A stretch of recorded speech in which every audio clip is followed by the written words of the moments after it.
Hello, I'm going to tell a story about Nelson Mandela to illustrate the new kind of leadership we need in our world now.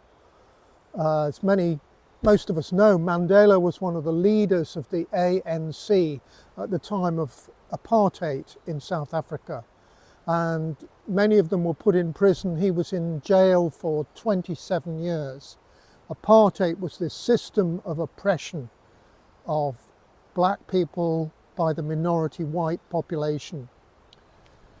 And for many years they campaigned to change that system and to open it out. And towards the end of his time in prison, it was clear to the people in power in South Africa that things were melting down.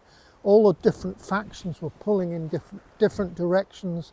There was the threat of a bloodbath, of killing. So they invited Mandela to come out and enter into negotiations with the other factions.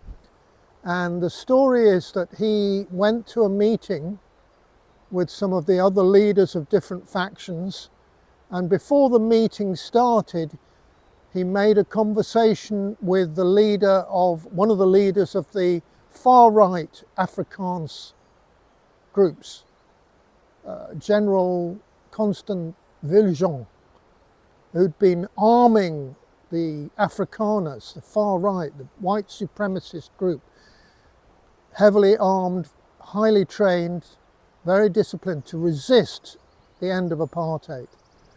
Mandela took him, before the meeting started, the story goes, he took him to one side and he made him a cup of tea and he spoke in Afrikaans.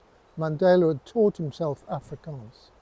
And he said, "General, if we fight you, we cannot win, because you are too well trained, you're heavily armed, you're disciplined, we cannot win. But if you fight us, you cannot win either, because there are too many of us." So he pointed out the futility of descending into bloodshed and war, that they needed to work it out. And Viljoen, afterwards, he said, "I couldn't resist." Mandela won everybody over. And within 6 months, he had told his supporters to lay down their arms.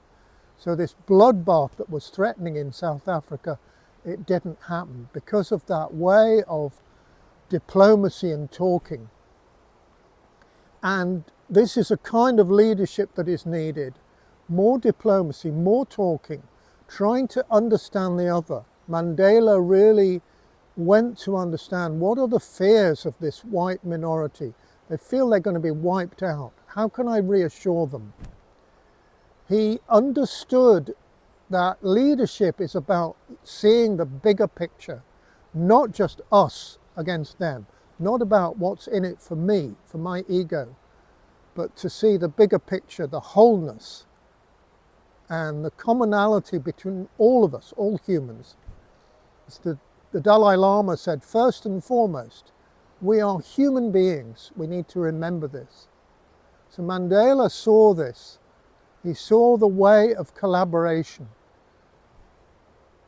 I work with evocative leadership mastery, and in this evocative leadership, we understand a principle, very important principle, interrelatedness. Everything in the universe is interrelated with everything else. Plants, river, sky, stars, planets, all are affecting each other. We're part of one whole system, and we have to understand that our well-being depends also on the well-being of the other. So we need to collaborate. We need to co-create with the universe. This way of co-creating the future, it means that we are able to open, to receive. My teachers spoke about yield, to yield and change.